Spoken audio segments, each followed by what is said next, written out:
Singson, ug napay usa ka gobernador na adya akong bisita si Chavit, Singson nahimo na lang siyang konsehal sa kadagandagan niya gitapol na, but just to be there in government for all time, he ran for councilor and he won. I'd like to say welcome and maraming salamat po. Katong kanta ni Freddy, pakitugtog una ko mo istorya.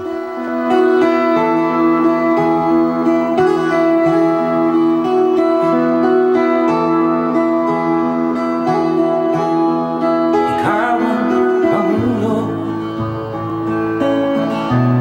para sa pagbabago. Sawa na ang bayan ko sa magnanakaw na tao.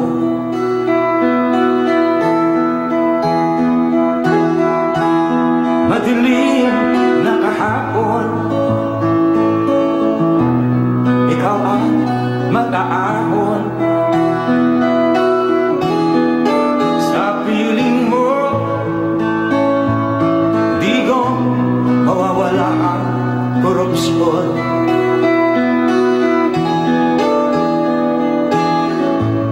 Tayo na, Pilipinas, tayo na magbago. Hawak kamay tayo para sa pagkasenso. Ikaw at ako, tayong lahat kay Rodrigo Duterte, para sa tunay na pagbabago. Mga kaigsunan, kaning atong katilingban ba, the society itself. At marami ho tayong mga ideolohiya na pumapasok. The capitalists, the rightists, the ultra-rightists, may mga left, the socialists.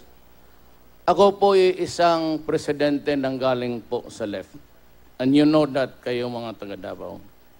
I belong to the left center, but I am not a member of the Communist Party of the Philippines. I do not agree with armed struggle and the killing of people, especially Filipinos. Nandito lang po ako sa left na may hanggang kilikili lang ganon. But hindi talaga ako yung died in the wall fighter for a cause because I do not believe in it. Now, simplihon lang na ako pag-istorya kung anong plano ko. Yung narinig ninyo kay Freddy Aguilar, yun na yun. Pati yung mga kanta nila, Jimmy Bundok and the rest, si Gail and Kat, lahat kayo. Maraming salamat sa inyo. Sunny Dizon for spearheading, and he owns the land where we stand now. Si Senyor Agbayani. Galing kaibigan, matagal na kaibigan. You know, there is really so much misery in our country today. Ang masakit kasi is we have really the money if we just collect it and spend it correctly. Dito sa customs, on a given day, I would say that we're losing about 300 million. BIR, ganon rin, halos. Mas malaki ang sa customs. You just place it in a very conservative amount of about 200 million. Sa ibang opisina, it's almost, actually, we're losing about 1.5 to 2 billion a day. Kung nagamit lang yung pera sa husto, then I could have provide the lands, yung mga awardees ng CARP, and I could have given you the farm implements and the fertilizers and all. And I could even buy your products and sell it at government price and to be competitive with the imports. Ngayon kasi importation is allowed, WTO. There are special cases na magkakaroon ka ng tariff, but that is not the rule. That is only the exception. The exception is lahat, kung ikaw, if you're a talented man, you can go to the ASEAN countries of Indonesia, Malaysia, kung saan-saan. And the goods, wala na para. We cannot say that we do not buy that particular food because we produce it here. Kay kita, baski kung sa natong mabaligya, pwede man po natong igawas sa atong nasod o ibaligya sa ila. So that is really the problem of the country. The onslaught of WTO, unya kita dili preparado, kay ang ato basig karon sa sugar, basig, we're having a problem with the commodity. Ang atong mga palay, we have given so much to the multinationals, ginatamnan nila og sagig, pineapple, banana, mga kape. And it is a corporate endeavor nga dagko lang ang makakaya. So nahurot ng atong yuta, wala na tay katamnan para sa atong pagkaon. Because we are dependent on importation from Thailand, Vietnam, and Laos. So muna'y delikado sa atong sitwasyon, and we are always at the mercy of the other countries in ASEAN business. We have to catch up and we have to improve on everything. Ang akong unahon sa akong priority is health. And I will commit all of the earnings sa PAGCOR, which runs into billions, muna na akong ihatag sa mga ospital para sa medisina o ang inyong hospitalization. Muna akong number one priority, I will realign the money sa health then sa edukasyon. So there's a problem now, there's an aberration created because of the K-12. So you have about 700 students, away siguro magka-enroll, and let alone katong mga maestra nga na-marginalize og asa sila adto. So I talked to Leonor Briones. She used to be the national treasurer. She is good, and I would like to thank her and her family for accepting my offer to be the Secretary of Education. Maraming dagkang kayo nagproblema, and I really don't know how to. I have to sit down almost day to day. So good na ko karog sulbat because I cannot start to solve the problems when I am there. Magiging inutil ako. So I have to do it now. And I am taking in almost, ang akong cabinet is a mixture of the moderates na ay mga komunista yun, leftist, o na ay mga sa militar. Katong sa mga militar, si General Lorenzana, sila si Monteagudo, who are from the Morente, who came from here, Sed Lapinia, sila ay akong ipamutang sa mga delikado kayo nga. But in all other areas of governance, pasulod na kong atong Secretary of DSSD, she is a leftist but she is a professor at the University of the Philippines. And all the others, sila Mariano. Ang akong gibilin, kanang gigunita na ako, DNR, I was supposed to give it to Ivasco, katong akong chief of staff nga komunista, nga pare. Ivasco was a former NPA. He was arrested somewhere in Libungan, Cotabato, about the time when I was a prosecutor. Motong pagdala niya di sa kititipan, ako i-investigate niya, kaya di man sila pwedeng magawas. And when Cory declared the release of all political prisoners, one of them was Ivasco. Tapos ngita sa trabaho, I was the vice mayor. Eventually, when I was mayor, he was the chief of staff. Then again, finally, to cap maybe his stint, he went home to Maribohok to run for mayor, where he got elected for 3 terms. He's now the secretary of the cabinet. I was poised to, yun ang hiningi niya, DNR. The problem with DNR is I have a problem, a big problem with mining companies. They are destroying the soil of our country. Ayan ang mahirap kasi kung ilagay ko siya, komunista siya noon, and invariably you have to use the force of the military and the police to enforce. Kung ano naman siya, di walang maniwala sa kanya. Priso ka lang namin doon, bakit kami maniwala sa iyo? So, na-reserve ko muna yung DNR for somebody who was the... Alam mo, the mining people must shape up. Karamihan ang ginagawa ninyo ngayon, especially Surigao, puro butas-butas na. They have to stop. They're spoiling the land. They're destroying the Mindanao. At ilan lang yan sila, mga taga-Maynila na nananalo. Ang masakit dyan, even the Moro people, suppose na taga sila dapat dito wala rin sila. They're just along the marginal side of our business endeavors here in Mindanao. That has to change. Para sa akin, it must galing dito. And I would like it to be like a cooperative of all now mga Pilipinong kakot-kot diha.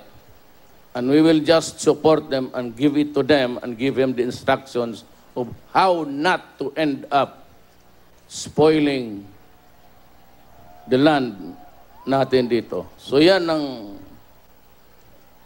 mauna muna ang mga taga Mindanao na mahirap. Lahat ng mining na malalaki nang nagsumira ng ating will have to stop at pagkita sila glaing negosyo. They have to stop. They have to stop.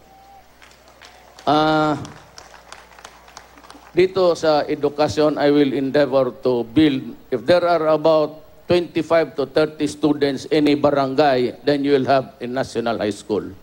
No need to walk for 20 kilometers to go to school. Ako na mismo ang magdala ng eskwelahan. And wala masyada akong infra ngayon, not the big ones, in order to move, we have to keep on spending. Talagang kailangan, kung ano yung binigay, gastusin mo. Na tinatalang bottoms up, but the problem yung bottoms up came late, ginawang pamulitika. If you are a department and I give you 30 billion, at the end of the year, yung 30 billion must be spent to the last centavo. Bigyan kita 30 billion, tapos ang gastuhin mo lang 25. O so may 5 billion. Saan yung 5 billion? Di, ubusin mo. Pag nagkulang ka ng pera, sumobra ka. Either pumasok ka sa kurakot, kaya nagkurang ang gobyerno. Pag nagkulang ka naman, may sobra ang pera, hindi mo naman ginawa ang trabaho mo. Gaya ng teller ng bangko. At the end of the day, pag audit, yung cash on hand niya, huwag sumobra ng piso, walang kulang na piso. Kasi kung nakulangan kang ng piso, patanga-tanga ka. Ngayon naman, kung nasubrahan yung pera mo ng 1 peso, tatanga-tanga ka pa rin. Ang kalaot katong imong katransaksyon. That is just an example when we talk about pesos. But if you talk about billions, there's some corruption in it. So, corruption must stop. Itong police must stop. And I will have to ask about 3 generals, John Sacrame, to resign. And do not wait for me to name you in public because I will only humiliate you. Lahat ng mga kasong pulis na dismiss ang kaso will be reviewed. Kasi ang style nila ganito. Pag nahuli yan sila, napailan ng kaso, they disappear from the horizon. Tago-tago lang yan sila, pulis eh. Maya, pag matagal na, about 2 years, 3 years, magpunta na kaagad yan doon sa judge, may abogado na. Kung titignan niya na wala na yung mga witnesses, patay na o matanda na, o hindi na interesado kasi hinold up nila for 3 years, walang nangyari sa kaso, kasi at large man sila. Then suddenly you did appear in court and say, Judge, magpiansa ako. Kung ayaw mo ako magpiansa, I insist on the trial. Because in the Constitution of the Philippines, there is a provision there which says, there must be a speedy trial. Kung walang speedy trial, ma-dismiss yung kaso and it is always with jeopardy. Meaning, hindi na ma-file uli. So yan ang gawin nila. Ang mga server, sulatan lang doon, cannot be located. Hindi naman tinatanong yan ng judge kung totoo ba o hindi. Cannot be located or has transferred to another residence. Basig na agod, pag ingoy katulo, mogyapon, cannot be located ang witnesses, ang complainant, wala. Dismiss ang kaso. At to dahil na sila sa Polcom o diha sa Krami, it's only about 300,000, balik sila sa serbisyo. And they go back again, crucifying the Filipino. Hindi ako papayag na. Lahat na may kaso, lahat ng pulis na may kaso at wanted ngayon, you have to either pag nandiyan ka pa sa droga, ipapatay kita. Don't take this as a joke. Hindi ako nang papatawa. Putang ina, papatayin talaga kita.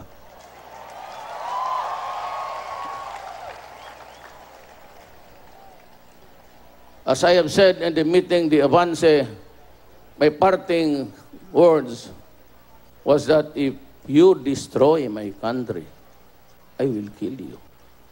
If you destroy the youth of this country, I will kill you.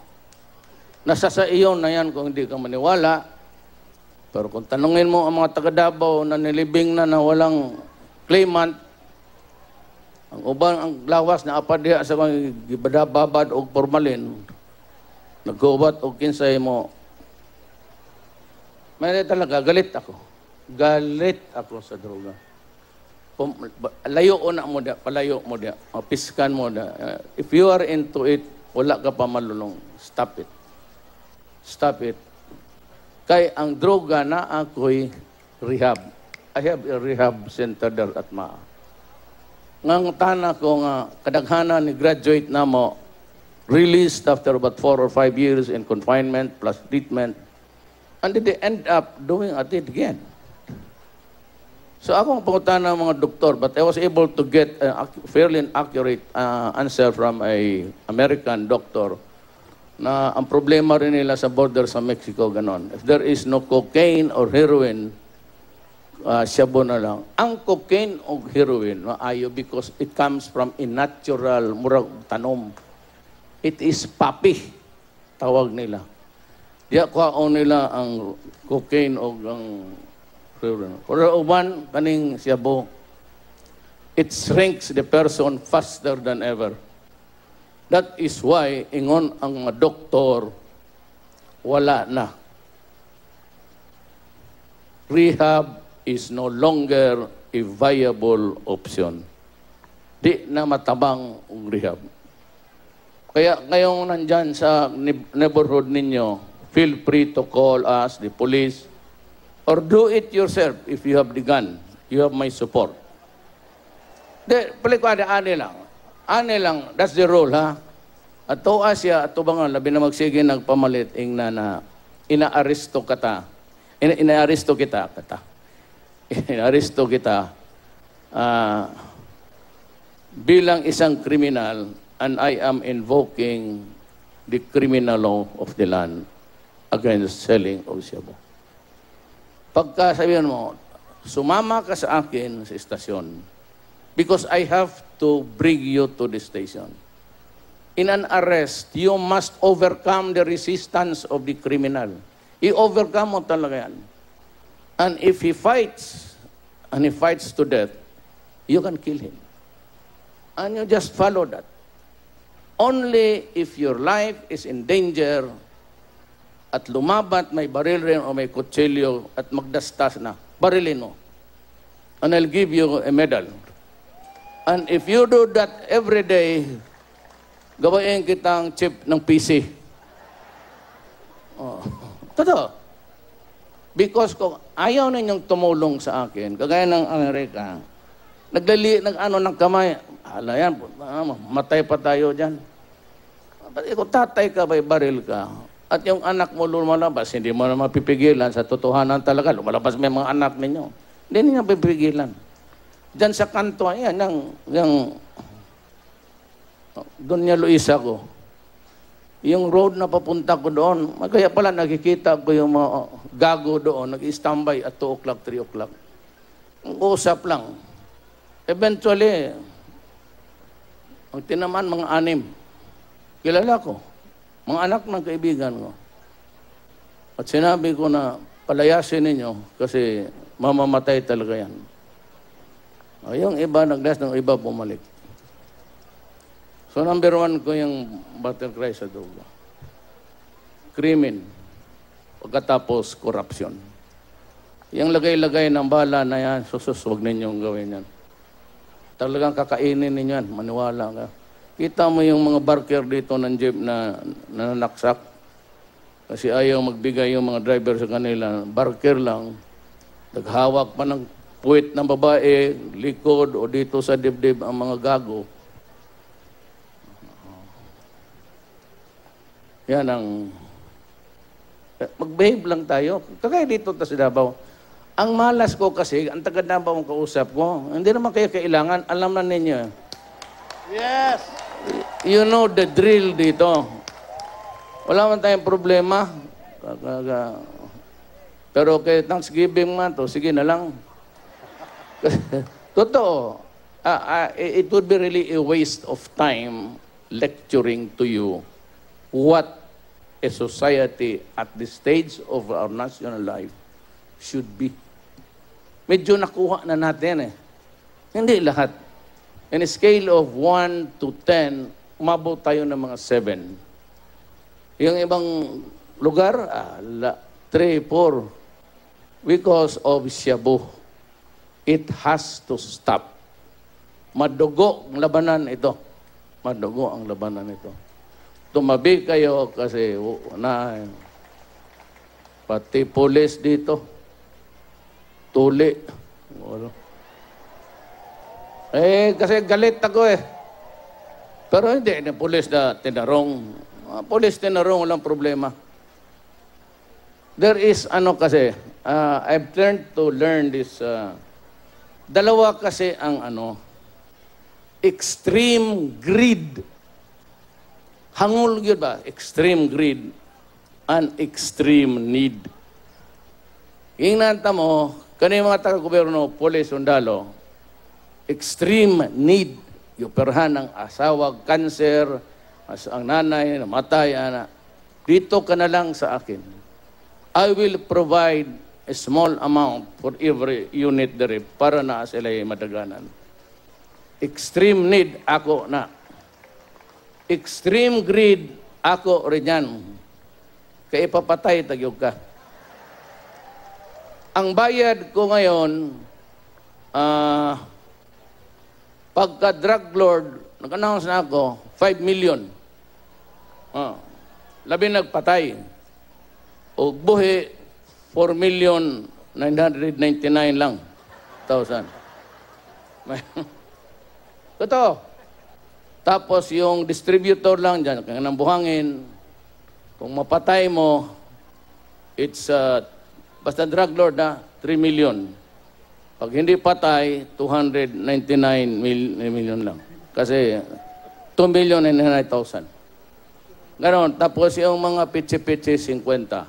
May pera pang naiwan. Ganito ang nangyari. Sabihin mo sa kumlik na yan, huwag nila akong malitsi-litsi. Wala kasing bumigay talaga sa akin ng pera. Because they thought I'd never make it. So, gamay ra gyud kay nihatag, and for the few times that I was able to go outside of Davao to campaign, it was only in limited number of days and limited expenses. Bayad pang hotel.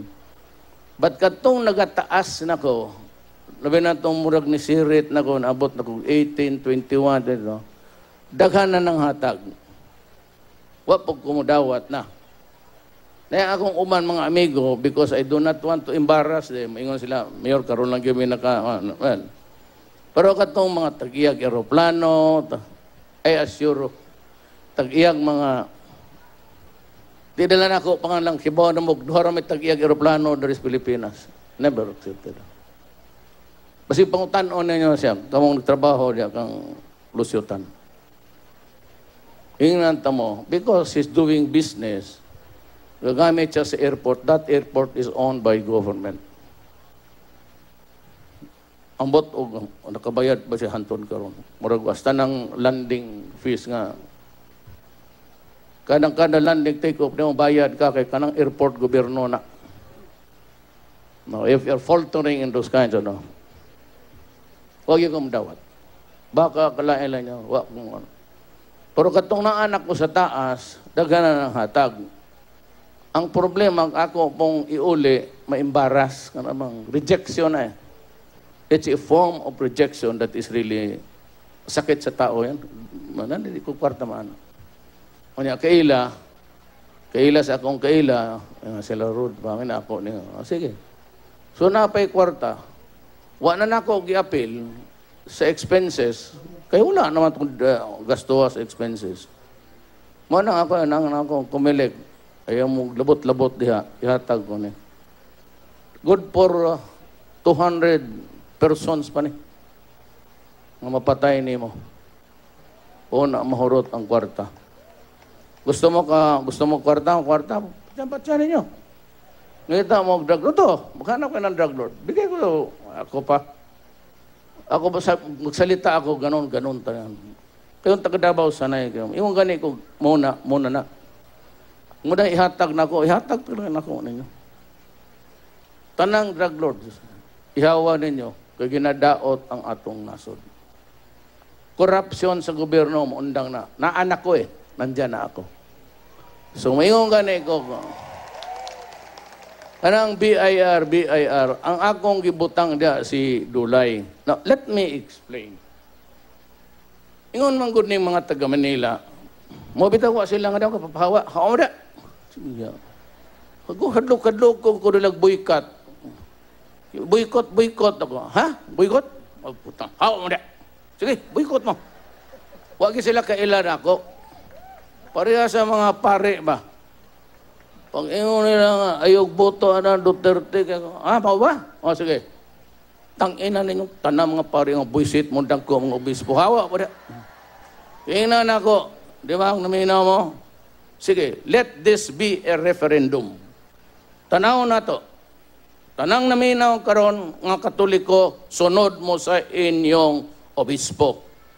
Ayaw mo boto na ako, kaya dili mo maboto, o maboto mo na ako, dili mo motuo sa inyong obispo, ma-imperno mo. Sige, larga.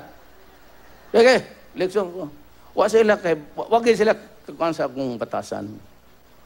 Wag sila kay bawo nga ako, dili ko mabuag, o di ko ma-presidente, putang ina ninyo. Magkuman na, nakaigon ko nga kanang press nga na ko. Press, tinuod man. Pasigig, padugog-dugog anang pala. Putang ina ninyo. Pala nga kawaktan tong tulisan tong animal to. Naunhan lang ko ato, tinuod. Kapila ako, kabong taga-Davao niyo, mupatay kog tao, ako mismo mo'y nagahagad. Si pala, gisulod ko na sa Mercure. Ako rang usa, biyaan ako akong security kay gusto na akong patyon. Pag ingon ang security diya, Mayor, anong gusto mo? Anong gusto ko? Patayin ko si Pala sa yung animal na yun. tago dito sa iyang kusina, yung luksong to speakers. Kausa, gisulod ko na silang balay. Ako rang usa, nako ang driver nako si Bong, nako ako ra, bilin mo tanan. Bong, pagkabot siyang balay, gisulod nako, ambak tong iyang mga ex-NPA. Yung puta na, bunot mo tanan. Putang ina ninyo. Pero dili ka na iyong pagpatay at itong giambos. Small time to. Para mga ingon ana dot-doto, napay usa ka reporter nga ri, ikaw pa'y gilad. Nangutana og how is your health? And ako, I'm fine, I'm good. Sagot pa na ako, putang nga. Saan yung medical report mo? Binastos gani. O di ginan ako, ayun na lang. Ako himatsyon. Pagawas ako'y kontrabida. May ba na naon ni mong tao? O ingnon ta ka, kumusta ang kondisyon sa bisong sa imong asawa? Dobe? Unsa man ang iyang kuan? Naibaginitis o wa? Kay baho ra ba na? Ganun eh. Binastos man. Kapila na gud sa eleksyon gipangutana ako, kaming Rojas. Niabot pa mig sinagpaay, unya gusto ingon ako, ingon siya nga medical report. Uyaw na lang. Maghubo na lang ta. Badak ka na'y tagotin, gusto ka?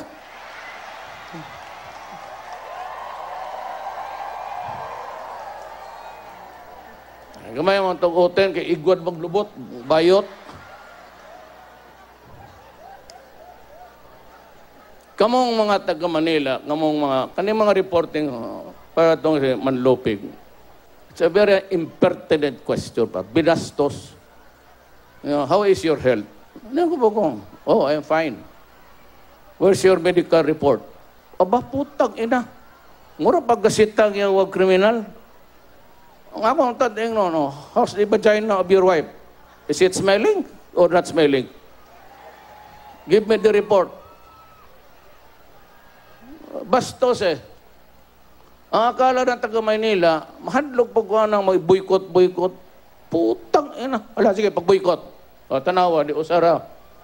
Gobernador kani. Wala, sila to as gawas to dito layo. Okay, pakialam ninyo. Kuha na. Manguli na takay, nakadungog naman pong binastos. Ayan, nagdadas inyong balay. But ladies and gentlemen, taga Davao, daghang salamat sa inyong tanan. O akong gisaad ninyo gobyerno nga walay korupsyon.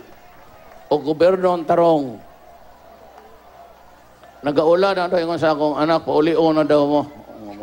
Daghang salamat kay Basig. Ang boto-boto ba mo bisyap. Nakabay bisyap dia. Tungadjik mong yawa. O sa ron di mauwan. Nihinay na mo kanarabay mga bata. Daghang salamat. Murag wa mo mandihok, panlihok na mo diha. Basta ako magsilbi ko ninyo. Ako mo hurar sa Malacañang, ako lang usa, di lang kumandaharon, walay maisturbo. Walay traffic congestion, wala. Ako day usa-usahon tamog adto, karon pila ka adlaw mo libot ra man ko. Daghang salamat kaninyo tanan.